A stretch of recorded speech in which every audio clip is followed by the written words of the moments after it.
Hello everyone, once again welcome back to the new video. In this video, I am going to talk about the students who are not from the Gujarat board, who are not from the Gujarat and they are the outside. ठीक है, तो यहाँ पे पिछले time से काफ़ी मुझे ये सवाल आ रही है कि sir I am from Bihar, I am from Jharkhand, I am from UP, I am from Maharashtra and बहुत ही यहाँ पे डिफरेंट स्टेट्स के स्टूडेंट्स के यहाँ पे मेरे पास कमेंट्स आ रही है, डीएम आ रही है इंस्टा पे कि सर मुझे भी यहाँ पे एडमिशन लेना है, तो क्या मुझे एलिजिबल है, किस तरह से एडमिशन मिलेगा। तो ये सब कुछ मैं आज के ये सिंगल वीडियो में कवर करूंगा। ठीक है, अब सबसे पहले तो यहाँ पे मैं आपको ये बता दूं कि देखिए आपके लिए बहुत सारी अपॉर्चुनिटीज है गुजरात की डिफरेंट कॉलेज और डिफरेंट यूनिवर्सिटीज में। बट यहाँ पे एडमिशन कैसे होगा ये आपका सवाल रहेगा। तो देखिए एडमिशन यहाँ पे क्या सीन है कि गुजरात की कोई भी कॉलेज में आपको अगर एडमिशन लेना हो तो फिर यहाँ पे आपको दो में से एक एंट्रेंस एग्जाम में कंपलसरी अच्छे मार्क्स चाहिए। अब यहाँ पे मैंने दो एंट्रेंस एग्जाम की बात की है, तो ये कौन कौन सी दो एंट्रेंस एग्जाम है। First entrance exam is your जेडबलई, अगर आप जेडबलई के पेपर 1 में बैठे हो और अच्छे मार्क्स आए तो, या फिर second number of entrance exam is your GUJCET exam की जो गुजरात बोर्ड ही कंडक्ट करवाता है।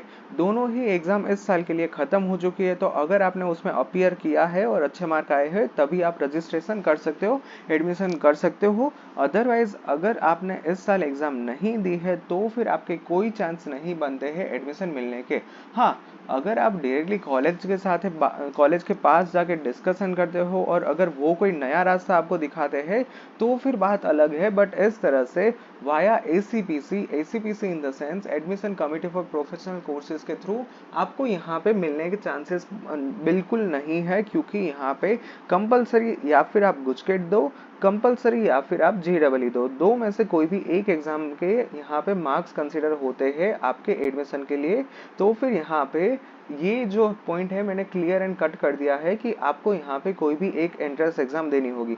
तो अब यहाँ पे मैं दो सिनारियो लेके चलता हूँ कि फर्स्ट सिनारियो में यहाँ पे आपने इन दोनों में से कोई भी एग्जाम आपने ऑलरेडी दे के रखी है और सेकेंड सीन में आपने यहाँ पे कोई भी एग्जाम नहीं दे के रखी है, तो यहाँ पे मैं कर देता हूँ राइट मार्क और यहाँ पे मैं कर देता हूँ रॉन्ग मार्क। ठीक है, तो देखिए सबसे पहला यहाँ पे टेस्ट केस में क्या ले रहा हूँ, पहला टेस्ट केस यहाँ पे मैं ये ले रहा हूँ कि आपने यहाँ पे दो में से कोई भी एक एंट्रेंस एग्जाम दे के रखी है। तो फिर अब आपको क्या करना है, अब आपको जाके सिंपली एसीपीसी की यहाँ पे वेबसाइट है, पोर्टल है, उसके ऊपर यहाँ पे आपको आपका रजिस्ट्रेशन करना है। अब आप किस तरह से रजिस्ट्रेशन कर पाओगे ये मैंने ऑलरेडी पिछले वीडियोस में कवर करके रखा है, तो please go through that video so you will have better understanding of it.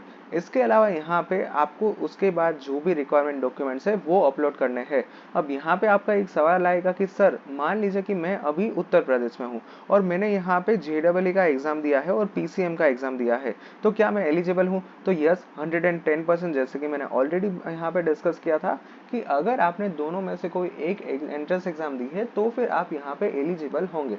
तो देखिए अब आपको क्या करना होगा, तो सवाल इस तरह से आ सकता है तो सर क्या मुझे वहाँ पे गुजरात में आके कोई मतलब डॉक्यूमेंट सबमिट करने होंगे। तो इसका आंसर है नहीं, आपको कहीं पर भी आने की जरूरत नहीं है, आप घर बैठे पूरी प्रोसेस ऑनलाइन हो चुकी है, आपको कुछ भी यहाँ पे फिजिकल आने की जरूरत नहीं है। हाँ, जब आपकी कॉलेज स्टार्ट होगी तब आपको यूपी से आपकी जो भी कॉलेज होगी जिस भी डिस्ट्रिक्ट में, मान लीजिए अहमदाबाद में है, राजकोट में है, सूरत, बड़ौदा, जहाँ पे भी है आपको वहाँ पे आना होगा। बट अभी डॉक्यूमेंट फिजिकली कहीं पर भी हैंड ओवर नहीं करने हैं, तो फिर आपको यहाँ पे यूपी से यहाँ पर आने की जरूरत नहीं है। अब ये तो मैंने सिर्फ एक रैंडम डमी सिनेरियो लिया था कि कोई स्टूडेंट्स यूपी से है, कोई स्टूडेंट्स महाराष्ट्र से है, ये सबके लिए यहाँ पे कॉमन ही एडवाइस रहेगी। अब दूसरा यहाँ पे टेस्ट केस में डिस्कवर करता हूँ कि मान लीजिए कि आपने कोई भी एंट्रेंस एग्जाम नहीं दी है तो फिर यहाँ पे आपके चांसेस नहीं बनते हैं। और बट इसके लिए भी मैंने आपको यहाँ पे एक रास्ता बोला कि इस केस में आप क्या कर सकते हो, इस केस में आप यहाँ पे कॉलेज को डायरेक्टली अप्रोच कर सकते हो, कॉलेज पे विजिट करके आप उसको ये सब कुछ पूछ सकते हो कि मैं इस रीजन से मैंने एग्जाम नहीं दी थी, तो मैं किस तरह से अप्लाई कर पाऊँ। ठीक है, सो या that's it for today's video, I hope you understand the video और if you are still any doubts then feel free to ask me in the comment section. Thank you, bye bye.